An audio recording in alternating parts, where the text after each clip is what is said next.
The definition of resilience is the capacity to recover quickly from difficulties. In simpler words, it means to be strong. For a woman, this is inspirational, and I am that resilient woman, and I have been defined by that for so long. At just 18, I was a mother to two, high school dropout, and living without a plan. One day I had to wake up and realize this is not the life I want, living under circumstances I knew I was better than.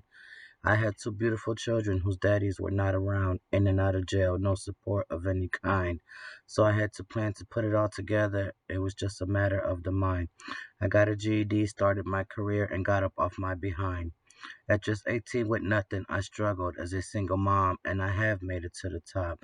I am 33, finishing my PhD. The grind was hard, but once I started, there was no option for me to stop. I can end my story there, but there has never been an end to the struggle I have endured. It goes to show that no matter how hard you try, an easy life is not secured. At the age of 23, I gave birth to my third child, a beautiful baby girl. And with a fiance and my three children, it was perfect. She was the ending to my happy world. 28 days after she was born, I wake up and she is no longer breathing. My heart is aching, head is spinning. I am empty inside and don't think I deserve the pain I was receiving. I was so in love with Gia and I was not ready to be grieving, but that goes to show there was no happiness in this world. This world was so deceiving. But just like magic, I survived because my other children needed me. And then number five went back to a four-person family. As if the grief was not enough, the man I loved felt the need to abuse me, tried to manipulate and take over me, but my toughness would not let him confuse me. But I was in love and willing to give up my world for this man and felt scared and angry every time he lifted his hand. I was scared to wake up in the morning, work throughout the day, scared to sleep at night. Yet I couldn't leave him because life just wouldn't be right. For years I suffered with an unfaithful man, an accusing man, a man that just could not understand the depth of the love that I held for him. One day I was at work and I got a phone call that just made everything go dim. An investigation was going on regarding the safety of my kids, whom I took care of without my being. But DCFS saw abuse, they saw neglect, and they took my children away from me. Now my world is ending because I had to leave that man. It was time to stop playing blind and realize what I was seeing.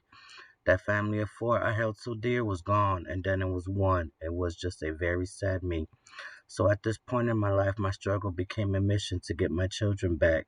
I worked, took classes, did visits with my children, therapies, and so much more. All while I got my bachelor's and master's degree because there was nowhere I was going to lack. I could not give up on my children or my dreams. It was just another battle added to my war.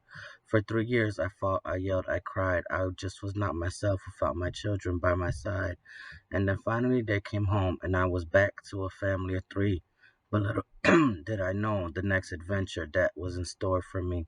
Now I have children who have went through 3 years of foster care and their mind and hearts are not the same. So I must learn them all over again. I am not an emotional person and feelings have never been easy to share. So how can I raise my children when they do not want a mom, they want a friend? How can I be me while supporting them and being who they want me to be? How can I bring happiness back to my little family? I am dealing with kids who have mental health issues, and that is never easy. So many arguments and issues got my head spinning again and me feeling queasy. They have been diagnosed with things like ADHD, mood disorder, depression, and PTSD. And here I am trying to make a happy life with children who are just not the same anymore. And I thought it would be all better, but I had to realize it will never be like before. I always wanted better for them because I did not want them to suffer like I did, but now I'm raising two labeled teenagers, and I have to realize they are no longer kids. I try to set an example and always provide them with better, but at the end of the day, the stereotypes hit, and I'm still trying to rewrite the words in my letter. But my son is still following the same footsteps as his dad, and my daughter is still trying to be happy, but she's always so sad. I'm trying to survive, be strong, and do right by them too, because for the last 16 years, it's all I ever really wanted to do.